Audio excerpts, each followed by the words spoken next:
Hey guys, how's it going? Welcome to another episode of Ferris Makes Emulators.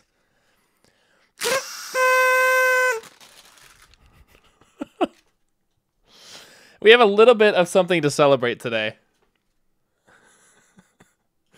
In particular, I think we just passed my 3-year streaming anniversary. Streamiversary? Let me check here.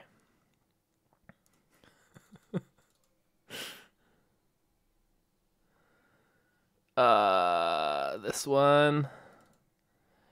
Yeah, Emulators episode 001, The Journey Begins, was 15th of January. 2015? That's not right. Yeah, it was definitely 2016. Anyway, 15th of January. It's now the 17th, so we missed it by a couple days, but that's fine. Thanks for the survey, little bits. But yeah, I'm super happy about that. I'm kind of in awe that I've been doing this for like 3 years, and I know that I take a lot of time off and stuff, but, you know, still pretty happy about that. And I'm also really happy that this kind of landed on this stream, because I think we might be on the cusp of figuring out one of the last known bugs in Rustual Boy, which is pretty sick. Okay, anyway. I think last week we left off working on this. Yeah, exactly, Zakwar. Not a jinx at all. We were working on this GUI debugger.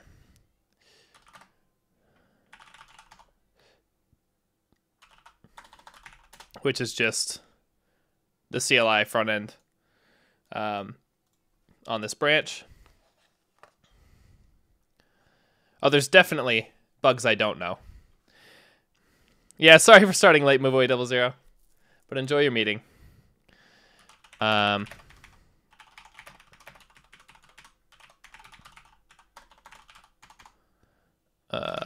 high.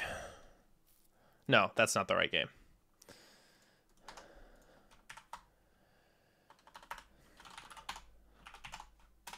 Whoop.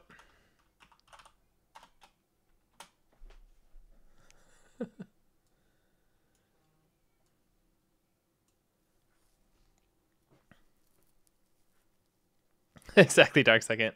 Now, there's plenty more content on this emulator to move forward with. I think my gut feeling is that we'll at least get a better understanding of what this last bug in Space Invaders is.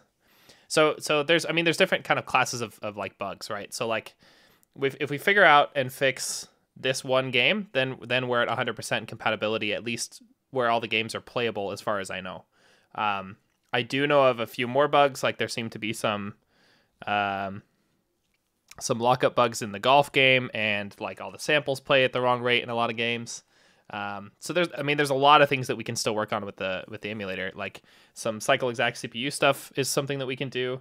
It's not really documented anywhere that much about the internals of the system. If we wanted to do cycle accuracy properly, we'd probably have to simulate the pipeline, the memory bus, and like the wait states and the prioritization for the different pieces of hardware that access that. So there's a lot of complicated things that would go into that, and testing all that against the real hardware would be really difficult, but might be possible. There might also be some like similar processors that we can steal some knowledge from, like the V850, which I think is still supported by GCC.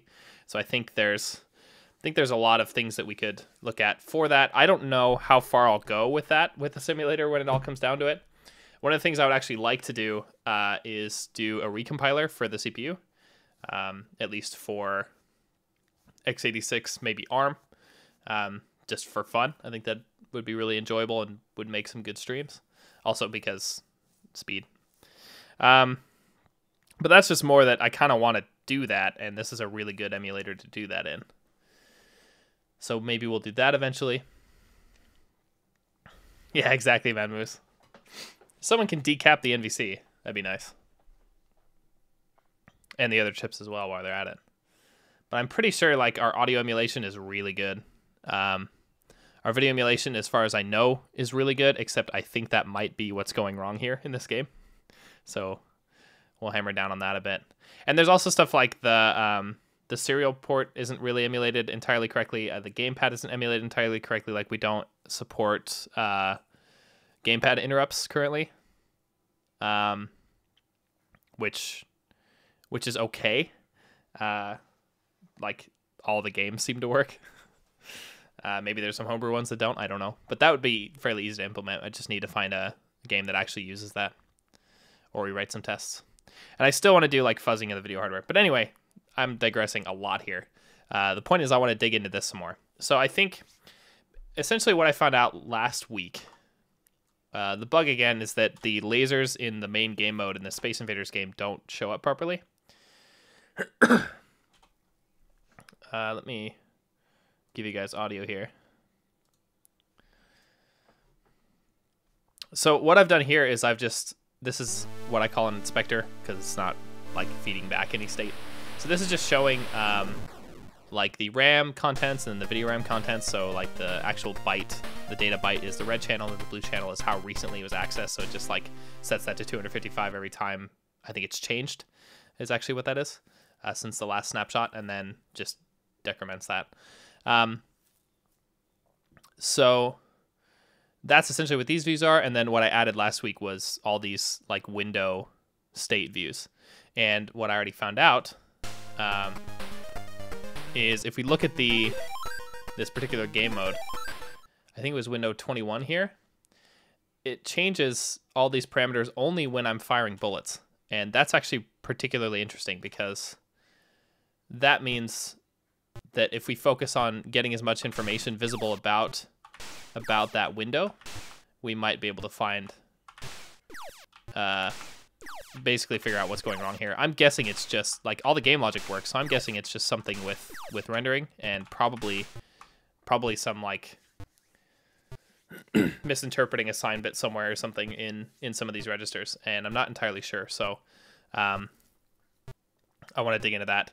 One of the things I've been thinking about is I might want to add some toggles for these different windows, so we could kind of enable and disable those. That will actually feed back into the hardware state again, so we're going to get different like stuff into the frame buffers, but that's going to be fine, I think, for this. But the important thing there is that we'd be able to sort of isolate what each one of these are drawing, so we can like make sure that that's the player laser and see maybe some of these other ones are similar. Stuff like that. I would also like to be able to like enable and disable whether like or maybe change the window modes for all these.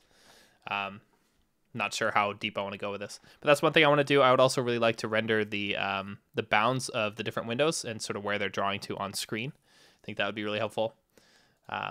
So yeah.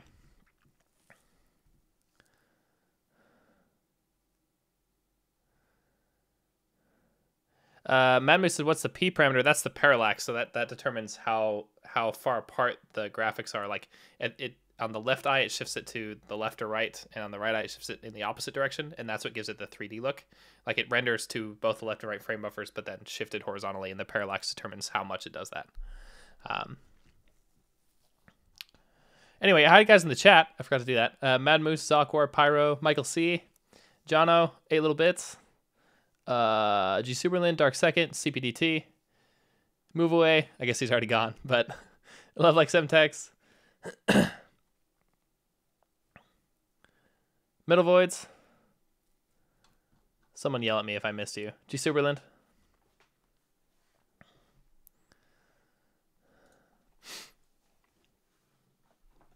Anyway, a lot of these registers for like specifying the windows, they're all 16-bit values. In the documentation it says they're 16-bit values, but I think like they also have ranges that indicate they might be like 12 bits. It shouldn't really matter because if you look at these values for this particular window here, if I just get back into the game,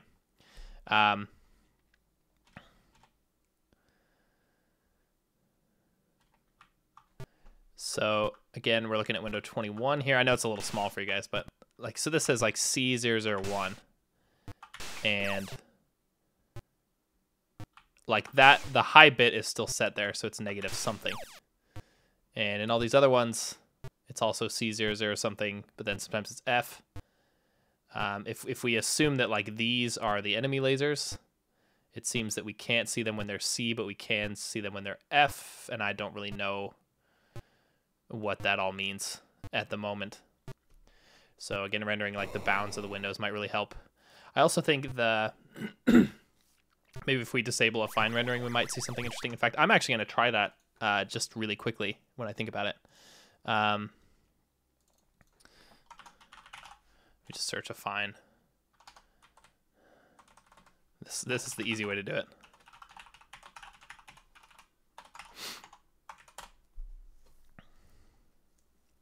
So the difference between like affine and this normal mode, I actually need to change that to better reflect the terms that are used in the official documentation for these different window modes. I think line shift is called like H bias, and affine is called something else. But essentially the difference, I should really use save states for this. Yeah, so now we can see like these menu items aren't scaled anymore because they're just drawn regularly. So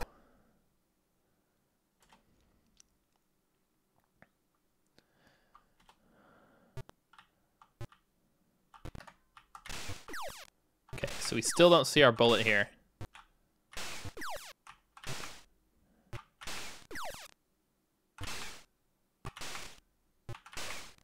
Which might suggest it's not rendering. Or at least it's not the rendering that's going wrong. Memu says it's affine, not affine. I don't care. I'm also gonna take off these hats. These hurt my face.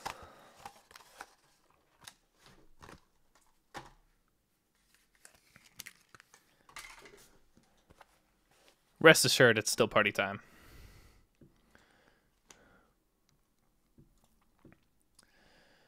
So that didn't seem to show us much. Memu says, can you disable parallax? I'm actually going to do that. That seems like a decent idea. In fact, the easy way to do that would be, I think, to just disable these.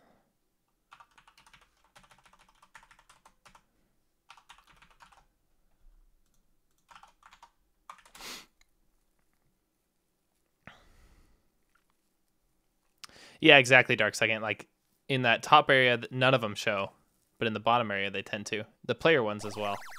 I think it's the same issue with all of them. You're absolutely right that it seems to work there. Which is interesting.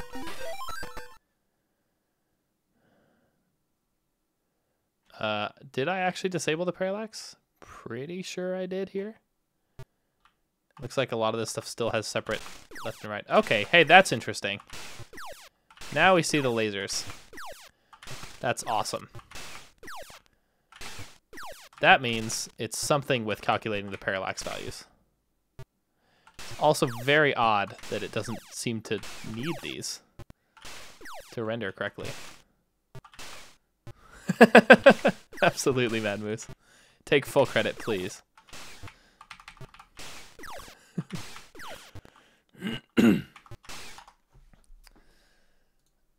All right, we're done. Mad Moose figured it out.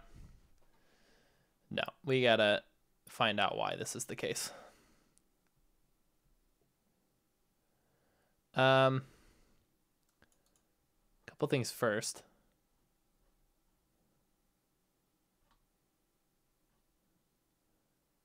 This is for objects. It figures out parallax. Okay, I'm seeing here. It seems to treat that as a 14-bit value. Might be significant.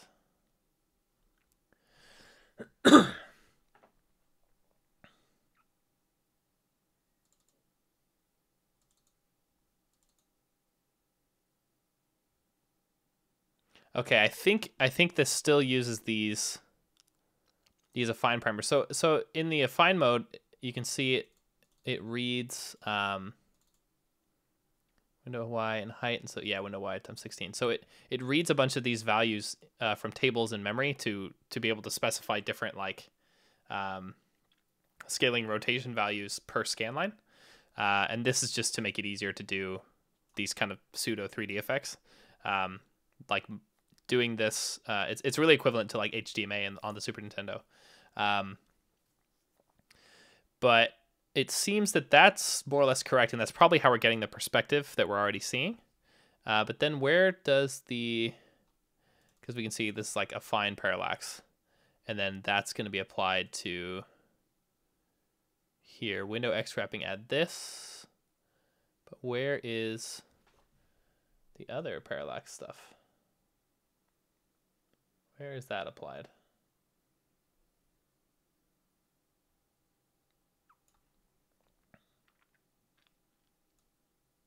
Is that this parallax window X? Yeah, window X dot wrapping add, the affine one. Is that really it? Oh no, it's here. It's applied here.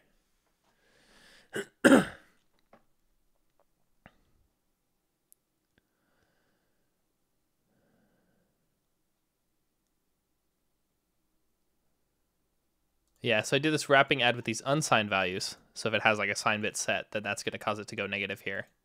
And then we have this early out if it's negative, so we don't actually draw if the pixel X is off the screen. That's kind of the idea there. Yeah,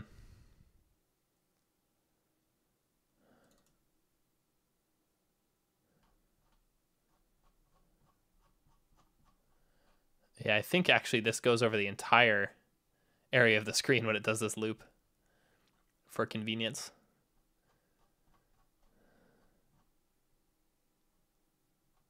No, these are the width and the height of the window. So it makes sense it would go over all those at least. Yeah,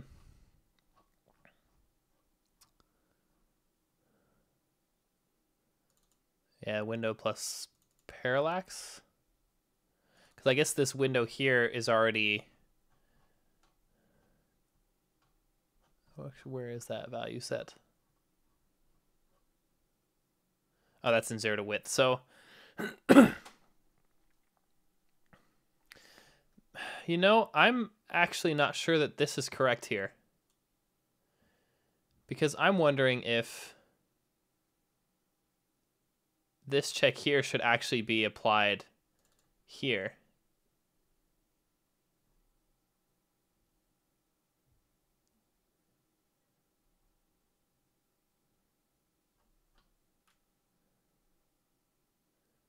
Because what I'm thinking is like this pixel is then... We take this position within the window, and then we add the parallax position, and then if that ends up being negative, we've already earlied out before we even apply the affine stuff. That seems wrong to me.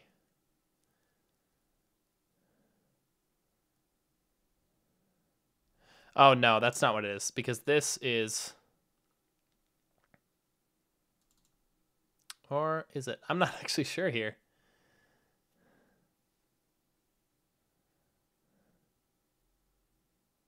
Do you see an XY mix-up on 930? I don't think so. No, this is correct, because this is the... Or... Wait a minute.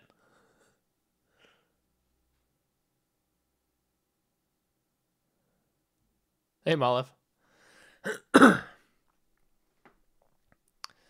What the hell was I thinking here? I think, though, that this might actually be correct, and there's a reason for that. Because from what I understand, let me paint this. So when you're drawing in a fine background, you have... This is like the area of the whole frame buffer, and then you define the window area here. And I'm pretty sure what's happening here is that this pixel X position here, this is actually clipping against these bounds first. So I think that's actually correct. And then what happens here is we figure out this full parallax value. You know, maybe...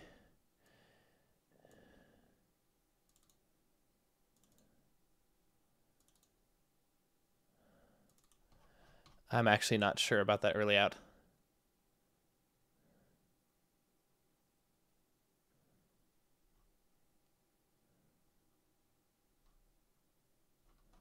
But the point is that I think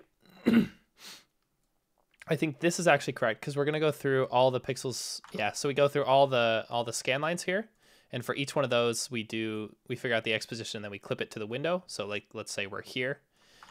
We make sure everything's clipped, and then we look at the parallax value, which I think this actually gives us like a value into the window. So it like tells us where we are in here. And yeah, because this is the pixel position, so we don't want to draw outside of this. But then this is the window position with parallax applied. So if parallax is applied on either frame buffer, this will offset this like left or right within the window. And then I think what this does is we look at this affine background X and Y, which will show us like, because this is going to scale and rotate the actual image. So like, let's say it's doing it like this. This is going to figure out kind of where within that image we are here.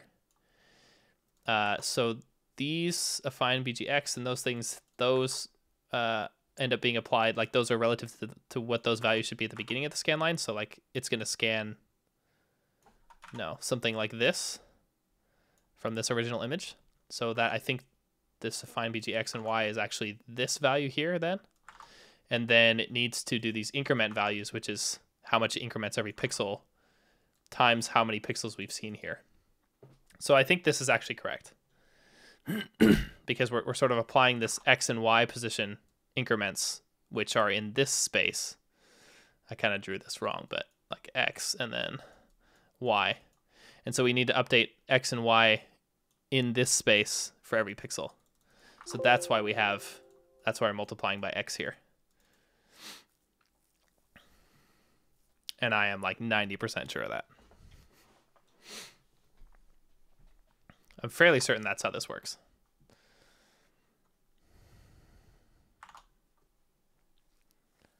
Just from memory and then seeing this.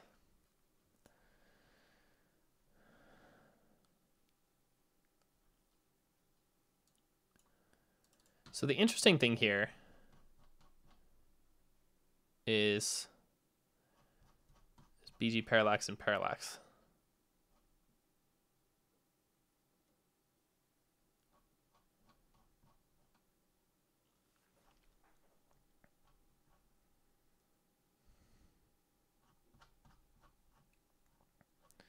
And I want to enable one of these at a time and see if stuff still works.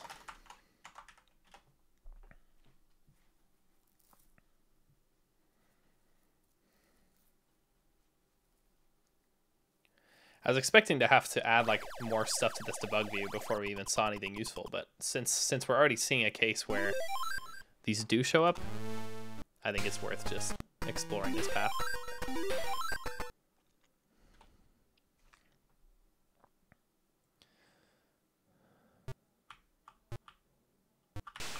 Okay, so our bug manifests when this parallax happens.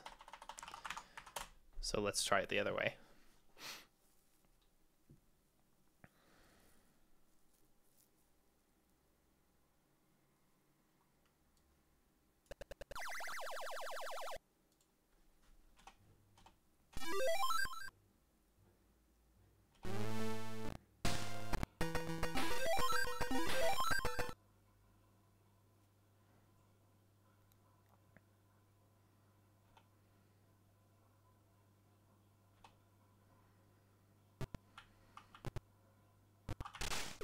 Okay. So we can kind of rule out this BG parallax. G Superland says, is it possible to read back VRAM over serial? Yes, it totally is. And that's how I plan to do fuzzing of the video hardware.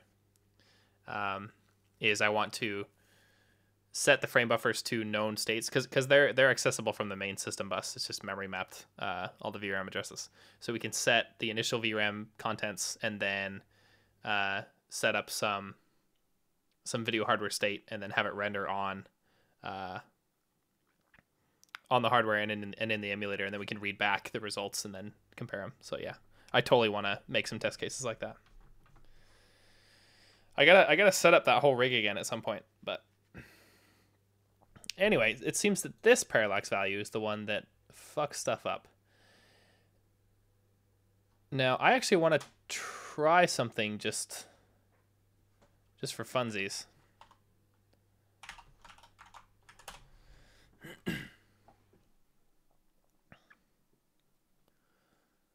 I don't think this will show us anything interesting, but it might. And if it does, then that's fun.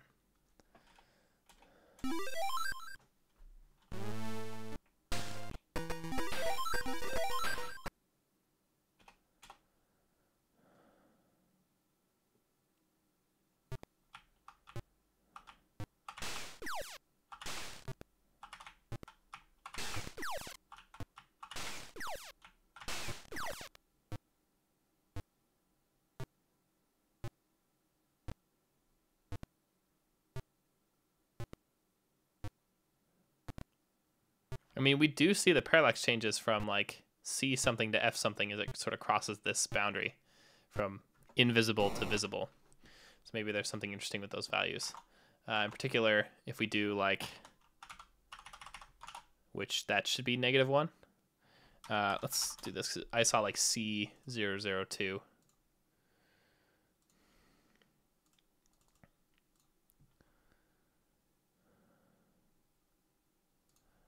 Will this just work? I think we have to do... That might give us an overflow warning.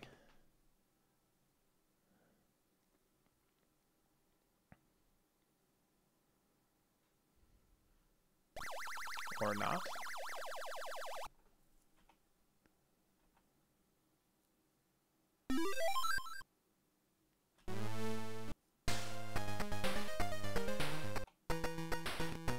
I mean, we're not seeing anything now.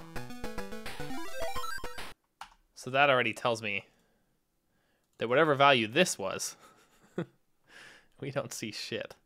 I'm guessing, like, what is that number actually?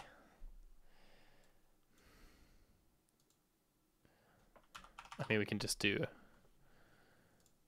negative a lot. Roughly. No, that's not what it is. It'd be that plus 65536, wouldn't it? No.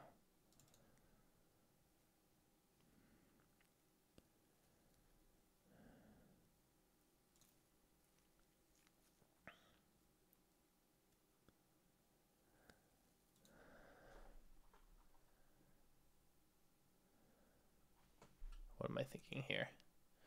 I don't know what I'm thinking here.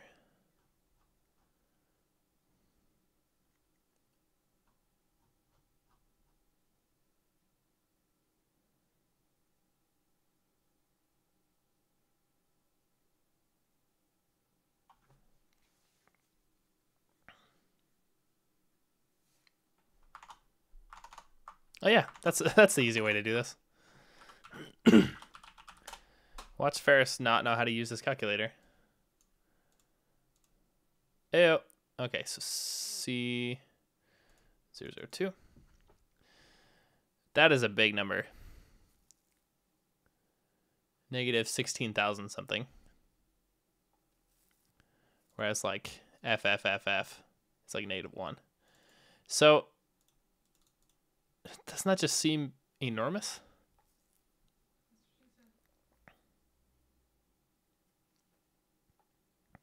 So I'm kind of suspecting that, Dark Second. So I'm gonna consult some docs here.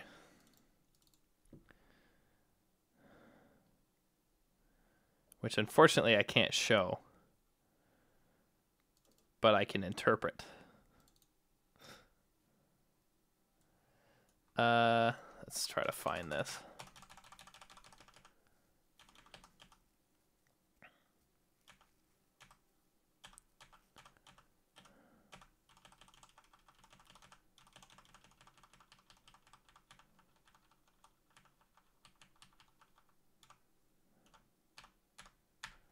Okay. Almost.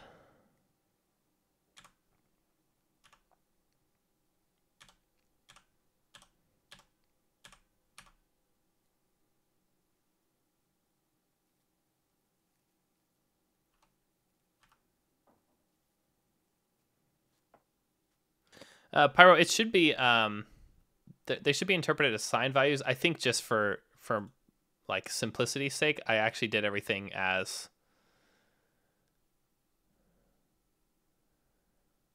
unsigned values. Or hold up. So I think here, okay, we definitely interpret this as an I16. So we treat this as a 16-bit signed value. And then when I go and apply the parallax, I do this as U32s. That doesn't preserve sign if we cast an I16 to U32. I'm pretty sure we want to do that.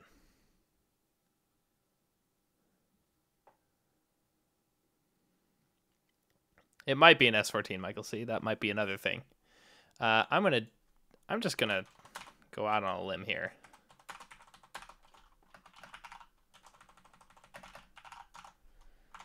Because the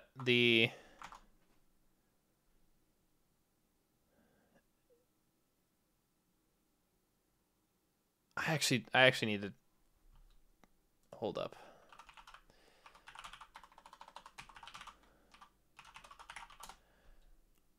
This is one of those super fun casting things. So if we do like some val is like this, then we want to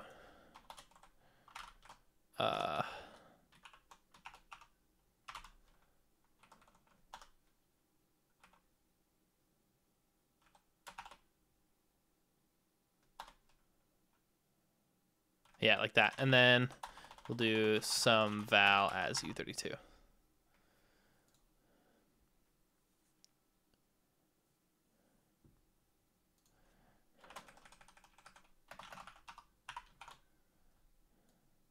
We just do -1 I16. Okay, so this does sign extend if we just do as U32, and that's actually what I want.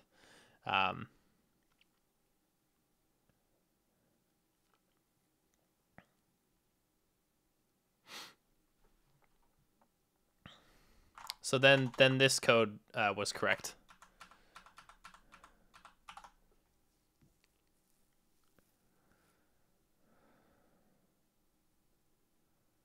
So we're just doing everything as U32s, and then that just makes it a little bit easier when we start working with that.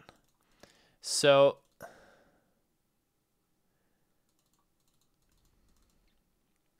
let me continue scrolling through the docs here and see what it says about these particular parallax registers. World attributes. So there's which one?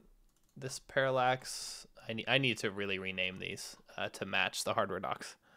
But this is GP in the hardware documentation.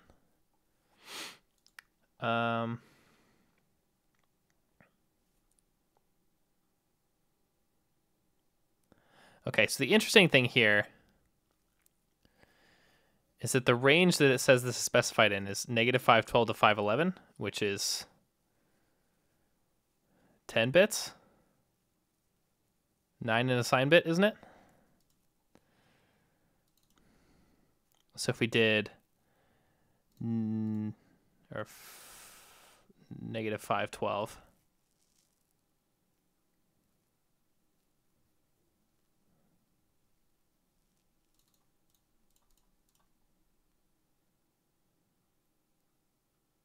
Oh no, in decimal. 512 negative.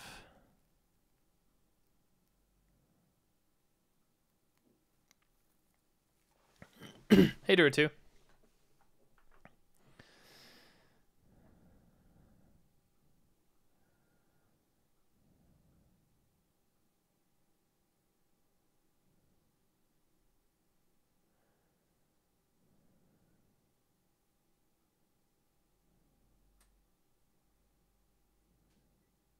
Yeah, so -512 should be this top bit here. So this is 8, 9, 10 bits.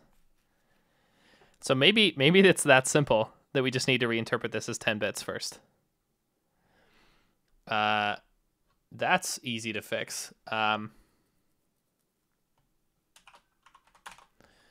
Easy way to do this is just shift these other bits out. So shift left 6, shift right 6.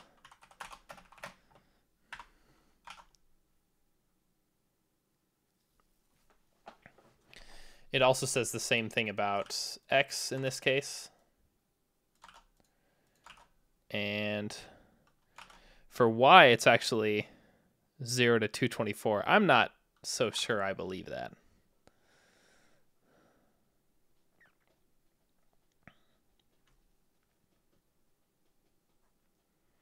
Just Superlin, an and mask wouldn't work better because I still want to have this as a signed 16-bit value when it's in this variable. So doing it this way ensures that we get the right sign extension, is what I'm thinking.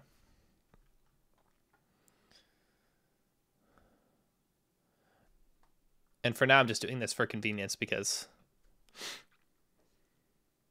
yeah. But this should chop off the bits. And then because we do this shift left signed, then that will shift into the sign bit. And then when we do the shift right, that will do a sign extend.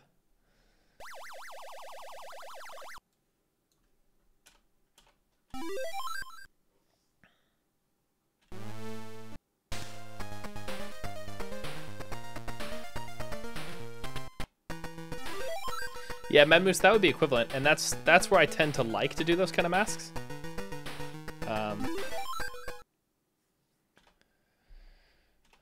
But we'll get to that in a sec.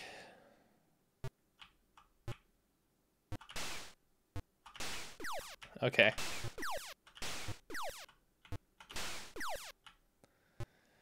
Well, I think we might have fixed this.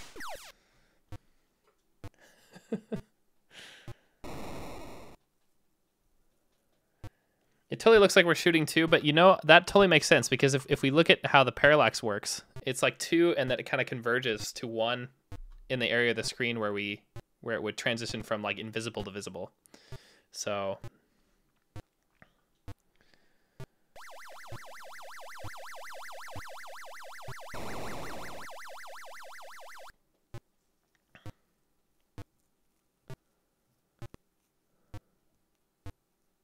yeah, I'm thinking the same thing, Menmoose, but when I look at the enemies, I think they're also that separated.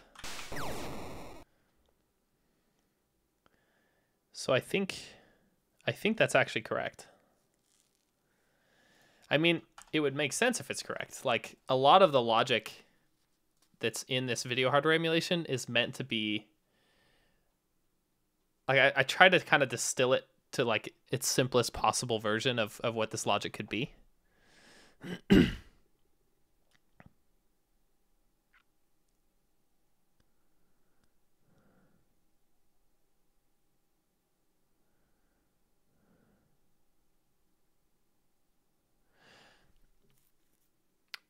G Superlin, like, so if we, since this is a 12-bit value, I would like to store it in this 16-bit integer. We still need to treat this 12-bit value as a signed 12-bit value. And so we need to sign extend that. So we don't just chop off the bits. We need to copy the 12th bit into the 14th and 15th slots. Or sorry, 10-bit value. So we need to copy the bit 9 into the upper 6 bits too. So, I mean, we could do that if we separate it, but I like to do these shift tricks.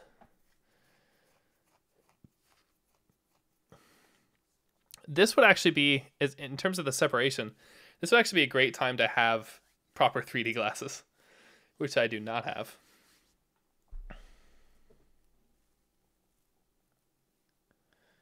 Yeah, I think that's exactly where the source of confusion here is, G Superlin.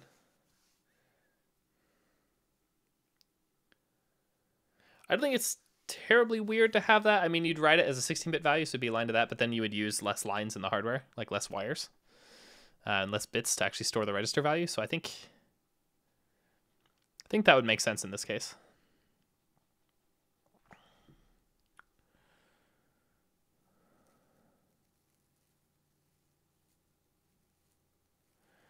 It does say that this value is supposed to be in the range of like between 0 and 223, and that's bullshit.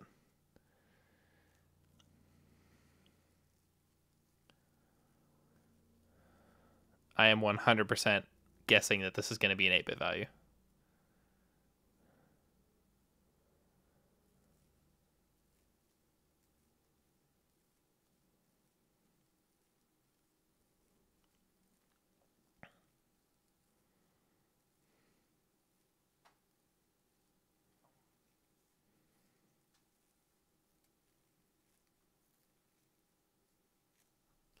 Yeah, so that's exactly 8 little bits. It would only be valid in 0 to 223 because then you wouldn't see it anymore. But I'm 100% guessing that's an 8-bit register internally. I don't know if the video hardware actually draws outside of the area. I know the frame buffers actually have some extra height that isn't visible on the screen. I don't know how much that's used.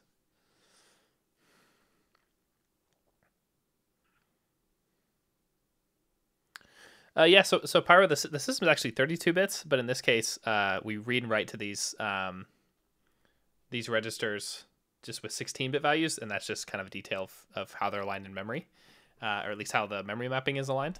But still, internally to the hardware can only look at like the bottom 12 bits if the hardware designers decide that only 12 bits is ever going to be necessary. I'm casting up to 16 bits in my code here. I don't think the real hardware would do that. It would probably do all these calculations with just 12 bits. They're simple adds and stuff, and if you can do them all with 12 bits, then that's a lot of gates saved in your hardware design.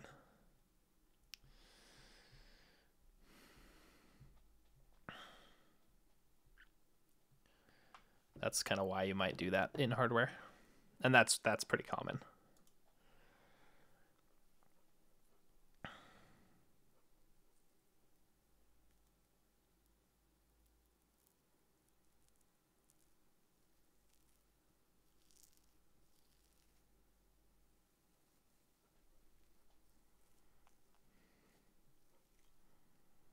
Yeah, I should definitely do some regression checks. I would like to do another pass over like all of these and do the masking, like matching the hardware, but I think I don't want to do that until we do more hardware tests. With these two values, I think we can just test a bunch of games and see that it visually is correct, because I'm guessing that this is exactly what the issue was. So I'm not going to get super stoked about having fixed this until we test more ROMs, but I'm pretty confident about this. Just because of how the only really difference here is something we got from the docs, and it's a really sensible fix. Yeah, that's exactly what I mean, Pyro, is that I would like to do, like, make sure all the other registers are proper number of bits, but it looks like not all of them are like 12 bits. Like, some of them look like more, some of them look like less. So I would like to do some hardware testing before I commit to too many of those, and then just do these ones because we know that it fixed one of the games. That's what I'm thinking right now. But for correctness, we definitely want to go over all those.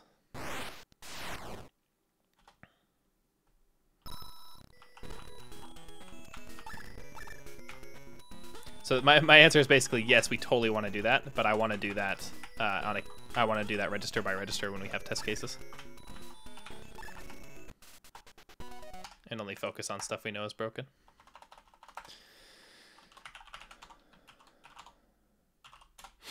But this is pretty sick. It looks like this works.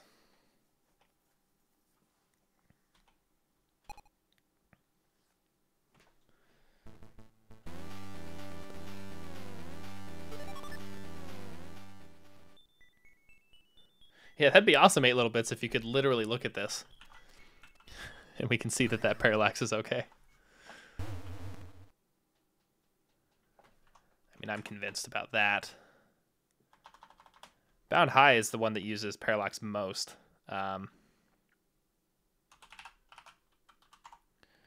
We could just go through every game.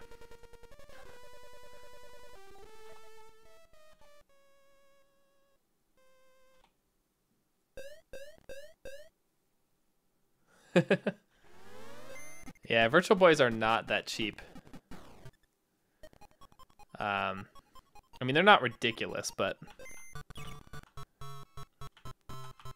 they're not the cheapest retro system to buy these days.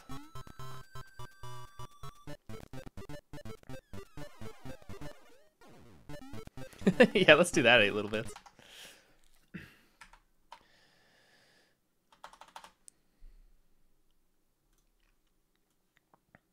But yeah, nice call, Pyro, for for having us disable this. I think that's totally a great way to test this.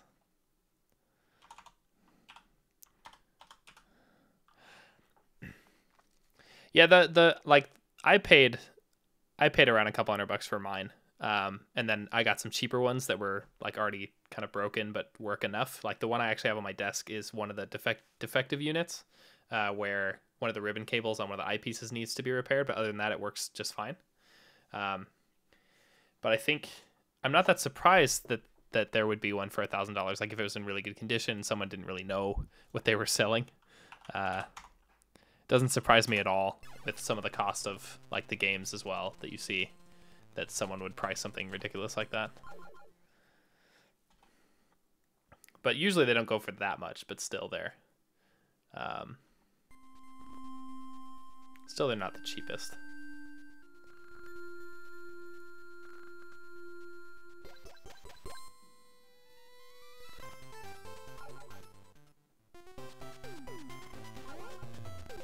This game is so cool.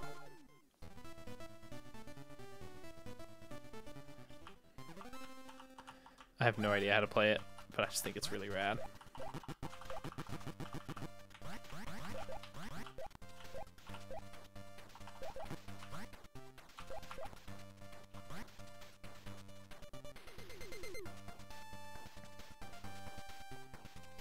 Whereas for the Dreamcast, that'd be a cool game to own, though.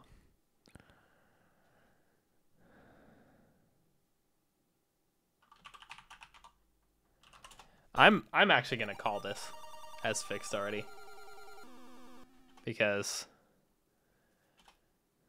this just makes sense. Thanks to her too.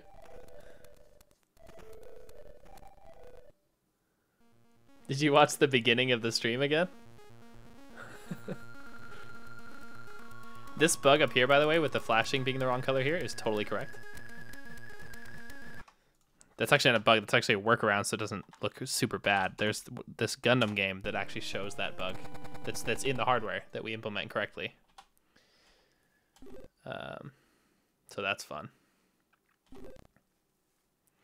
I really like the video hardware, especially on this system, just because it's so straightforward how this actually works. Oh, gotcha, Drew. Yeah, I love my Dreamcast. Yeah, that bug, where it's like the wrong color as this fades in. It's funny.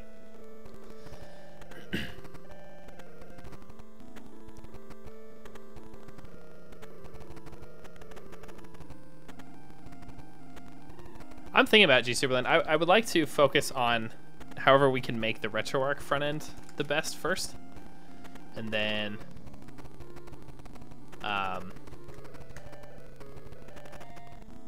yeah, I would like to do that, but that's not my first priority. But here's what I think I'm going to do. This should be the only diff, so that's rad.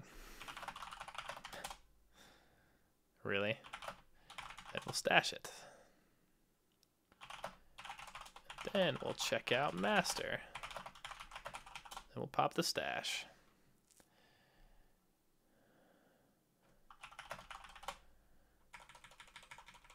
We'll test it one more time just to be sure. I don't actually know if you can rewind a live broadcast.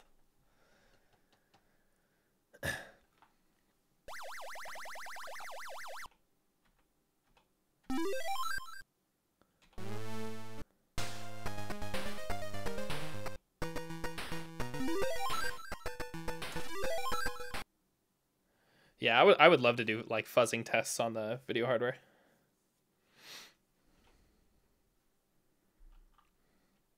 I don't think we'll do that today. In fact,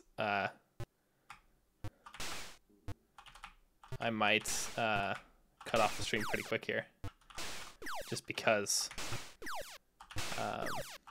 this works, and I'm really happy about it. That's definitely something I want to consider, and something I want to consider doing soon.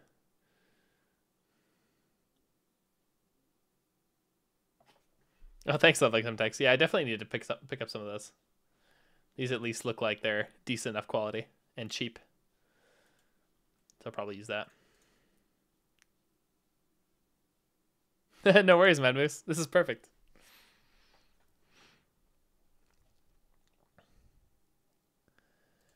And it's kind of nice because, like, with this inspector and stuff, like, I don't really want to do more work than we have to. So this is perfect. Oh, I didn't know you could see the in progress VOD. That's actually awesome. I thought that like went live when the stream stopped. That's pretty cool. Anyway,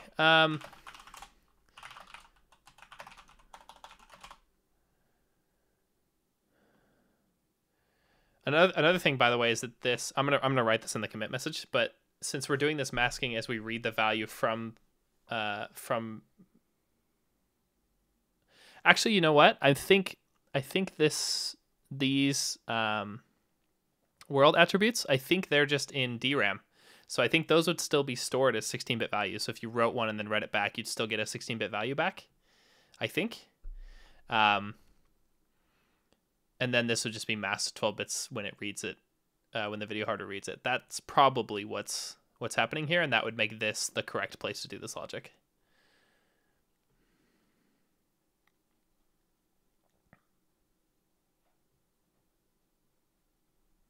Yeah, I think so too. EX switch. I think because they separate one way as they go further away, and then they separate more the other way as it comes closer to the viewer. I think that's the idea there. Yeah.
Okay, so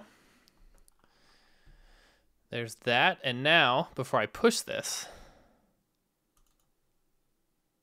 I want to update the README. I think, yeah, we use this Shields IO thing. This is actually pretty cool, because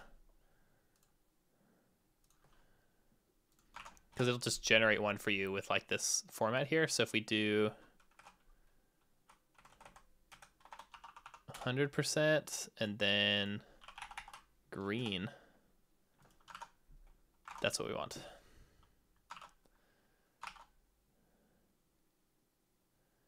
And I think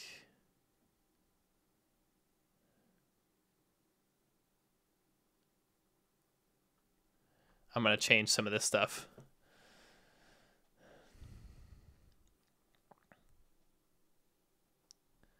In a second, but for now, since I don't know of any bugs in this game, we're going to call this fully playable until we know better. Oh, that feels good. Yes.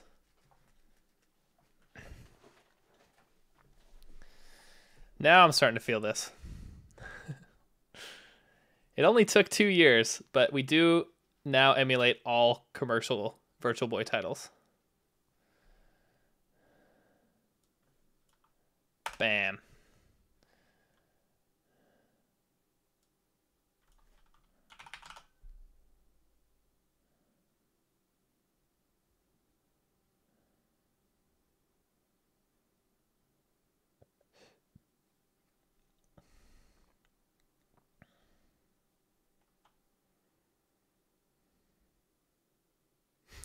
Yeah, we just went from any percent to 100%.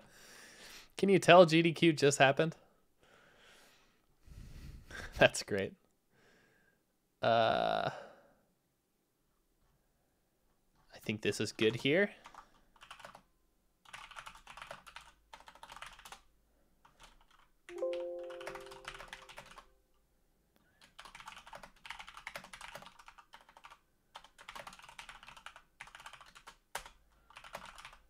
Push that.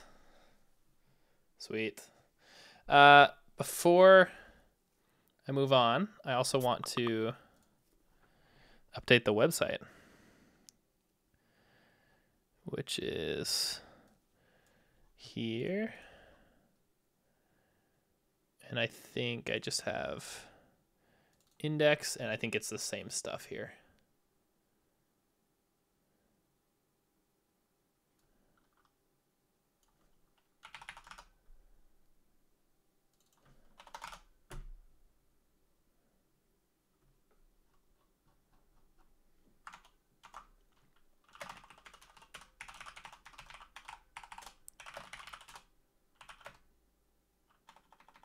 Oh, what?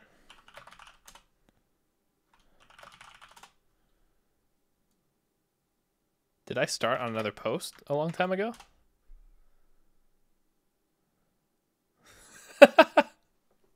Yeah, so apparently in December 2017, I wrote, it's been several months since we've had any updates to the blog, but we've actually made a lot of progress. Stuff. And then I didn't write anything else. That's great.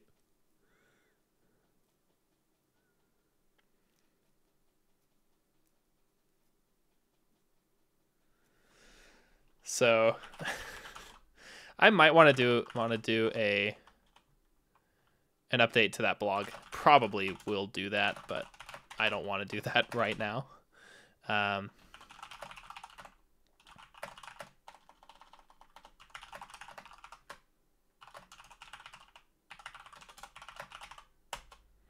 Do that, and then to deploy this, I think I just pull from the server.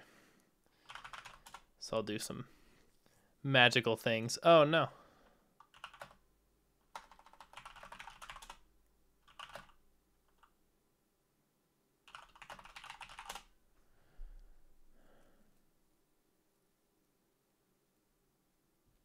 Did I miss one?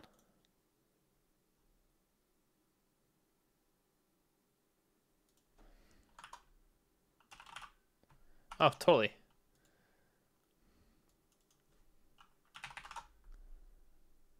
Good call.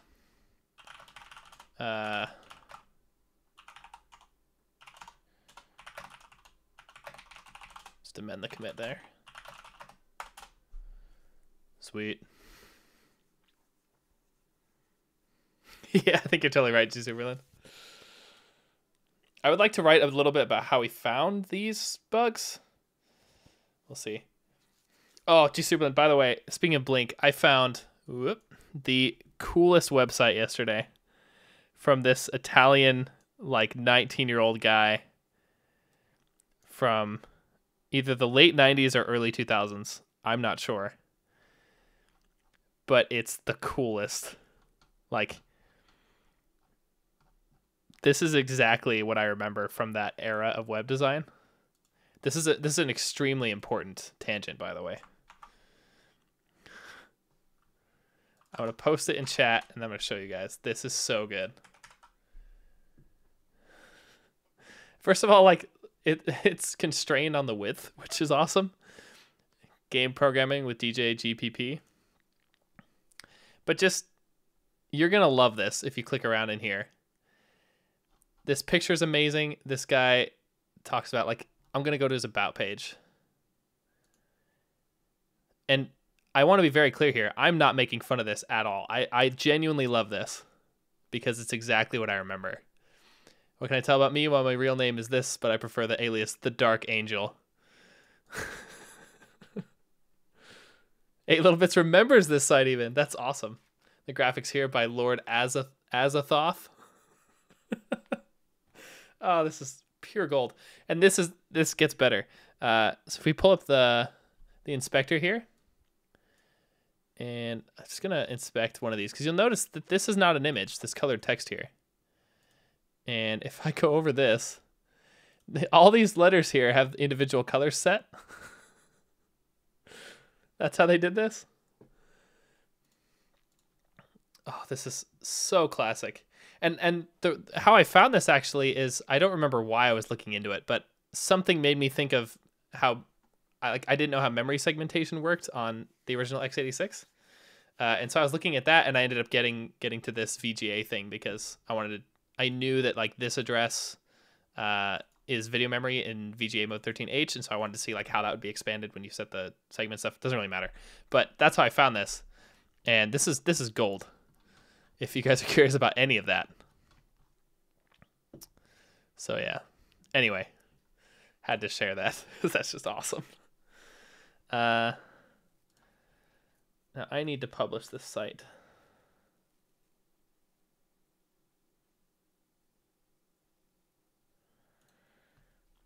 So I'm going to make a personal access token for my GitHub stuff.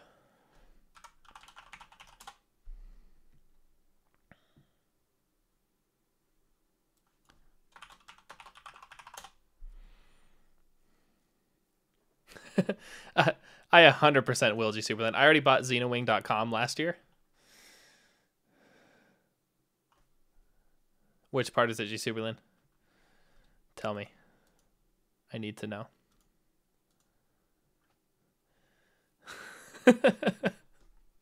That's so great. This site is best viewed with Netscape Communicator 4 at a resolution of 1024 by 768 by 65535.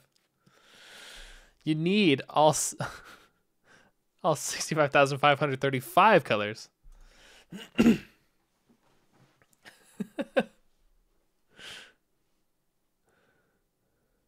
I love that off by 1 error. You're absolutely right, Ben Moose. Risk architecture is going to change everything. And there is no better time to quote hackers than now.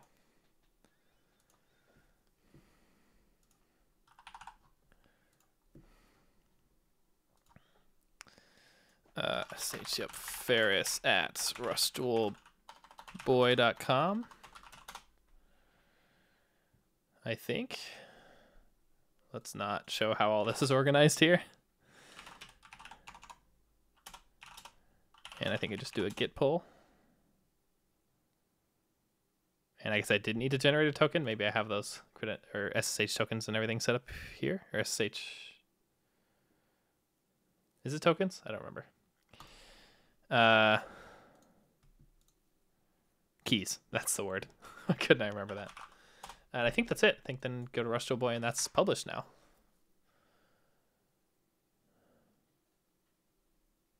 Emulates all commercial Virtual Boy titles. What up?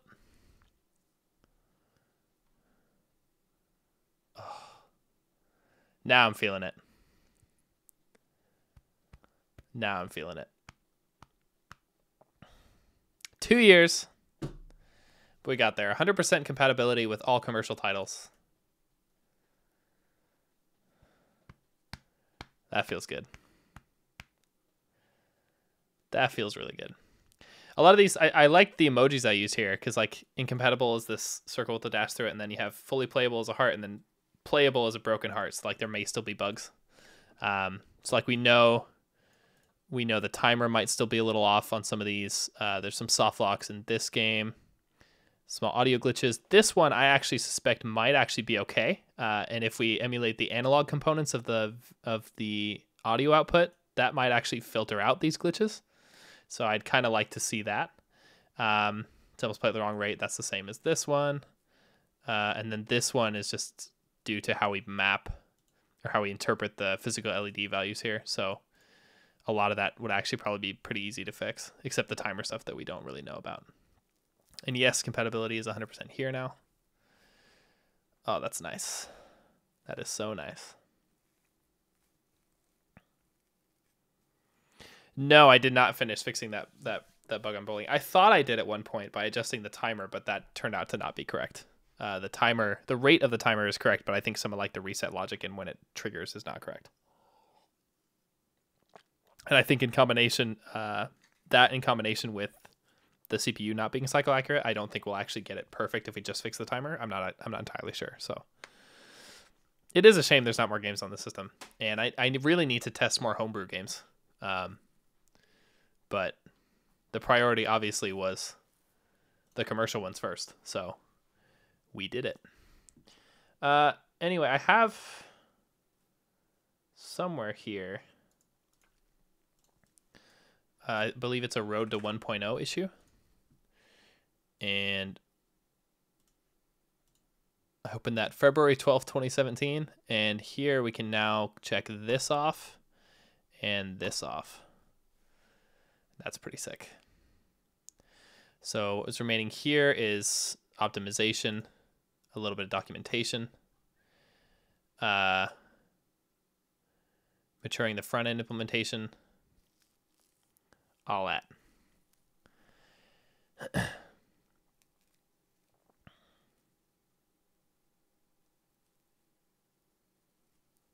Yeah, definitely G Superlin. Mad Moose, if you ever pass through, I'll buy you a drink of your choice. Think that's fair. What was I gonna do now? Yes, I think I wanted to publish a new build. And I think I just push one of these.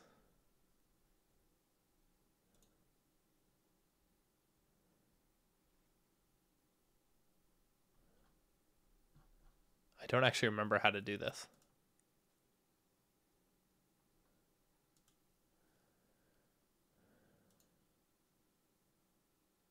And also this last build actually didn't build one of these, and I don't know why that was.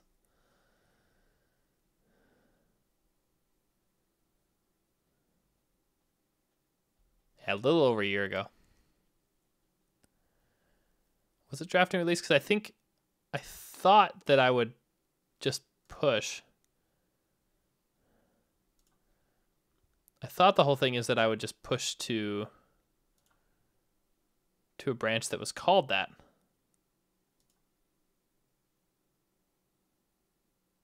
Or no, push a new tag, and then that would just happen.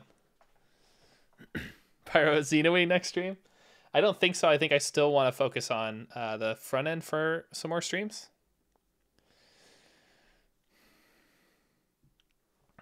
But I think that's what it is. I think I push a new tag, and then that will build everything, and then I think this stuff I just did by hand, by editing the release. I'm pretty sure that's the process here when I think about it. And then I think I did like version bumps too when I did that.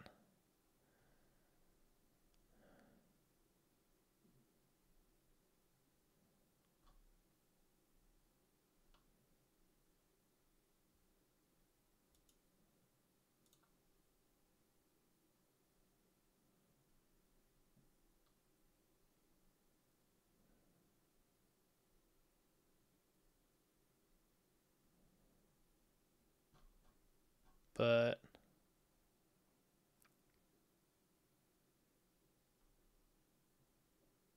I thought I would see like a version bump commit here. Maybe that's this licenses reading these versions. Yeah, I should. Yeah, that looks like that's what this is. I should probably do the same here.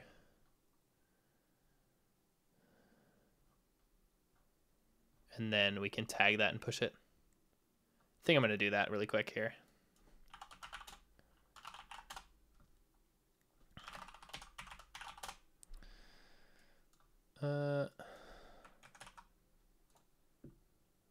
Yeah, definitely going to do 030.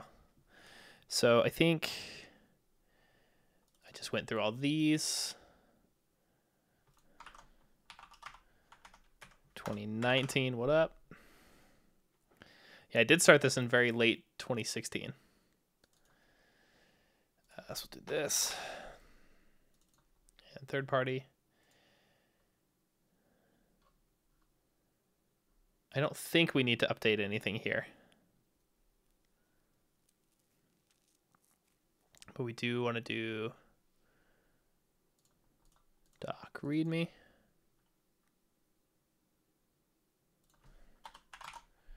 I don't think any of the dependencies will have changed. They might though. I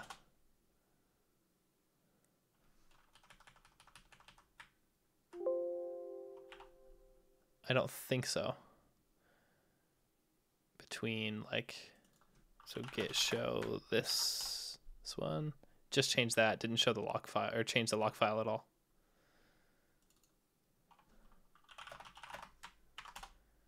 So I think we're actually okay because we haven't updated any versions for the dependencies. So I think our third-party licenses are correct.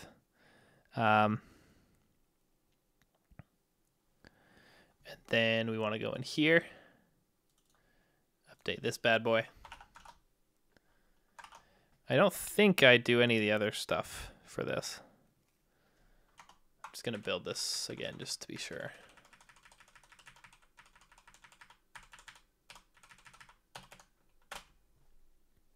Oops.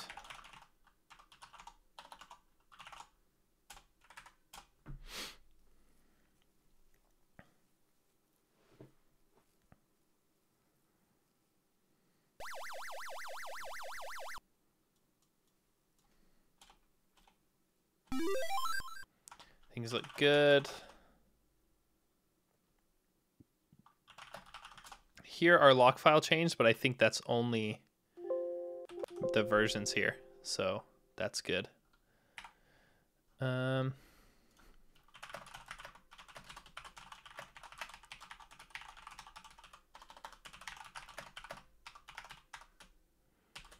then I think we want to do git tag v0.3.0-alpha.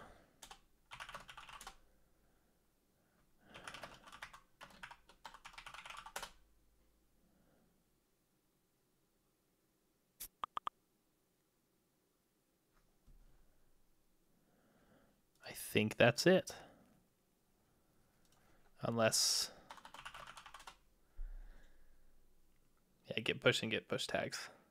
I think that's what we want. And then Travis and AppVer should do the stuff.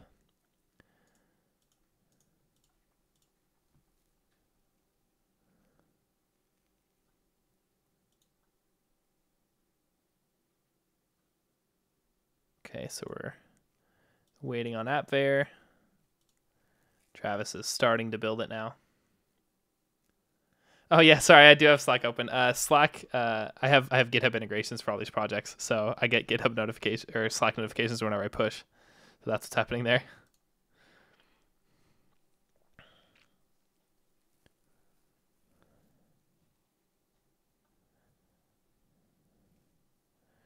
Because I'm pretty sure it's like Travis and AppVer will create all of this for us, if I recall correctly. Yeah, so now we can see in the releases page, this is already coming up. And these assets should be uploaded by the CIs.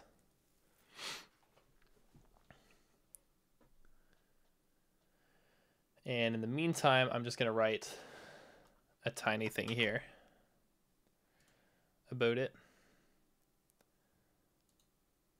Maybe I can't do that until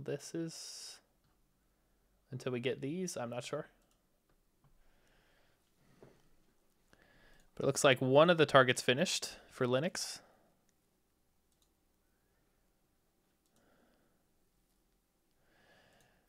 By the way, setting this CI stuff up is a fucking nightmare.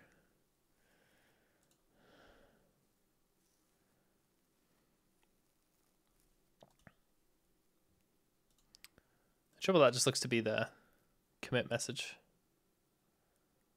I don't know why this is different.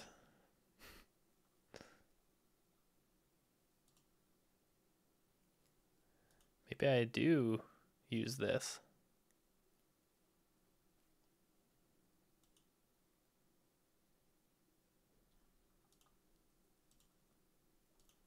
I'm not sure. Yeah, that's exactly it, GC Berlin. Like, because you have to commit like to master to test the pipeline, and you just end up with a mess.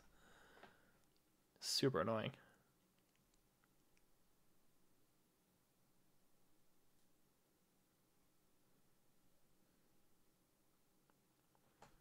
Okay, now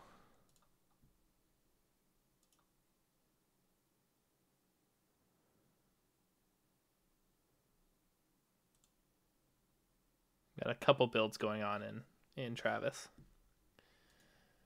We don't really need to sit here and watch this. I remember this being a pain, so I kind of want to babysit it a bit. I thought when these individual builds would finish,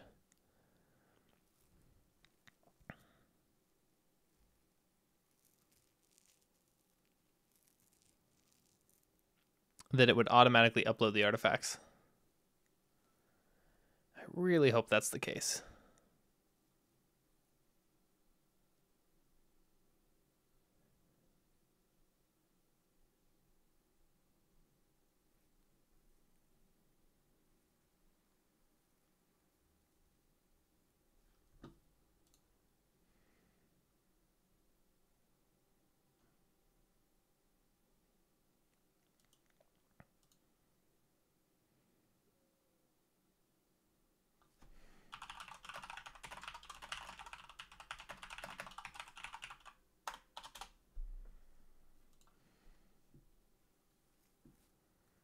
Oh no. Crap. Bad credentials for the GitHub API? Are you serious?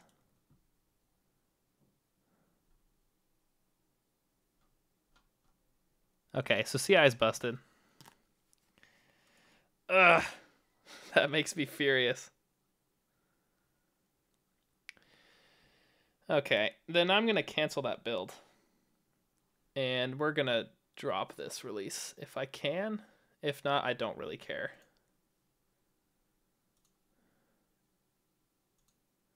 And I'll just deal with this later. We don't really need to have this build up. And I'm just not going to deal with this today.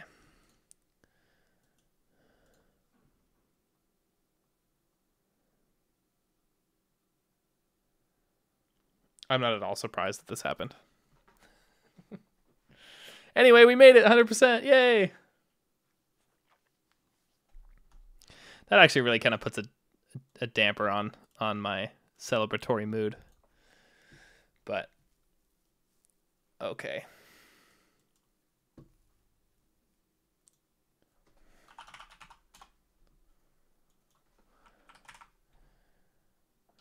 Really? This is what we care about. We did it. That's pretty rad. And Travis can suck it. Okay, thanks for hanging out, guys. I'm gonna go. And I'll see you next time.